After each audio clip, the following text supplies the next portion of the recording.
Balin, the most virtuous knight in all the land, the greatest of Arthur's knights, had a prophecy laid upon him by Merlin. It was told that Balin would, with his sword, slay the man whom he held most dear and cause his own destruction.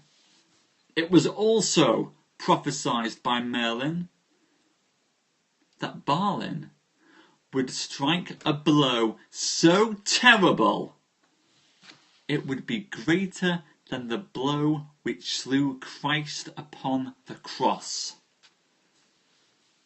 Sir Balin is now racing towards his doom, my friends.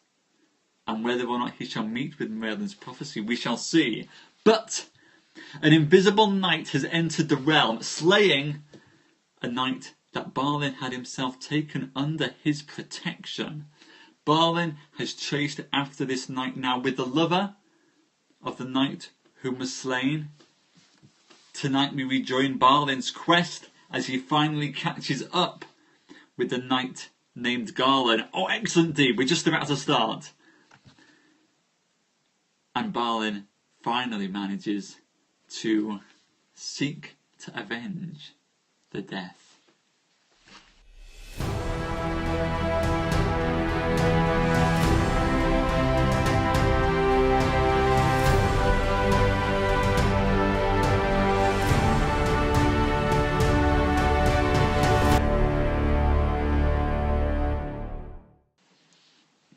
Then they rode 3 or 4 days, and never met with adventure, and by hap they were lodged with a gentleman that was a rich man and well at ease. And as they sat at their supper, Balin overheard one complain grievously by him in a chair. "What is this noise?" said Balin. "Forsooth," said his host, "I will tell you. I was but late at a jousting, and there I jousted with a knight that is brother unto King Pellam, and twice I smote him down. And then he promised to requite me on my best friend, and so he wounded my son, that cannot be whole till I have of that knight's blood, and he rideth always invisible. But I know his name." "Ah," said Balin, "I know that knight. His name is Garland. He hath slain 2 knights of mine in the same manner. Therefore I have liever met with this knight than all the gold in this realm for the despite he hath done me." "Well," said his host, "I shall tell you. King Pellam of Listhenes hath made me do cry in all this country a great feast that shall be within these 20 days. And no knight may come there but if he bring his wife with him, or his paramour. And that night, your enemy and mine, ye shall see that day." "Then I behote you," said Balin, "part of his blood to heal your son withal." "We will be forward to morn," said his host. And so on the morn they rode all 3 toward Pellam, and they had 15 days' journey, or they came thither, and that same day began the great feast. And so they lit "Good evening, Claire," and stabled their horses, and went into the castle. But Balin's host might not be let in by cause he had no lady with him. Then Balin was well received and brought into a chamber, and unarmed him. And there were brought him robes to his pleasure, and would have had Balin leave his sword behind. "Nay," said Balin, "that I do not, for it is the custom of my country a knight always to keep his weapon with him, and that custom will I keep, or else I will depart as I came."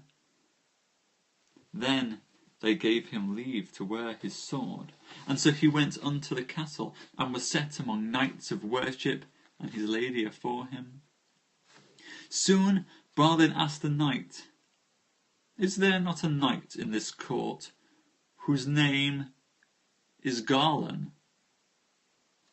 "Yonder he goeth," said a knight, "he with the black face. He is the marvellous knight that is now living, for he destroyeth many good knights, for he goeth invisible." "Ah, well," said Balin, "is that he?" Then Balin advised him long. "If I slay him here, I shall not escape. And if I leave him now, peradventure I shall never meet with him again at such a Stephen, and much harm he will do an he live." Therewith this Garlon espied that this Balin beheld him, and then he came and smote Balin on the face with the back of his hand, and said, "Knight, why beholdest me so? For shame, therefore, eat thy meat, and do that thou came for." "Thou sayest sooth," said Balin. "This is not the first despite that thou hast done me, and therefore I will do what I came for." And he rose up fiercely and clave his head to his shoulders. "Give me the truncheon," said Balin to his lady, wherewith he slew the knight. Anon she gave it to him, for always she bare the truncheon with her, and therewith Balin smote him through the body, and said openly, "With that truncheon thou hast slain a good knight, and now it sticketh in thy body." And then Balin called unto him his host, saying, "Now ye may fetch blood enough to heal your son." So there we have it, ladies and gentlemen. Balin has finally caught up with Sir Garlon. Sir Garlon struck him across the face while he was at a feast, and Balin used this as an opportunity to take the weapon with which the knight first killed the first killing, and to lay justice down upon him. Sir Garlon is now dead, and Balin intends to take that blood back to his host, to heal the son that the invisible knight first struck. We conclude tonight's tale now with episode 15, how Balin fought with King Pellam, and how his sword broke, and how he got a spear wherewith he smote the dolorous smoke. Thank you, Claire, and thank you all of you for all of your support. It's awesome to have you all here.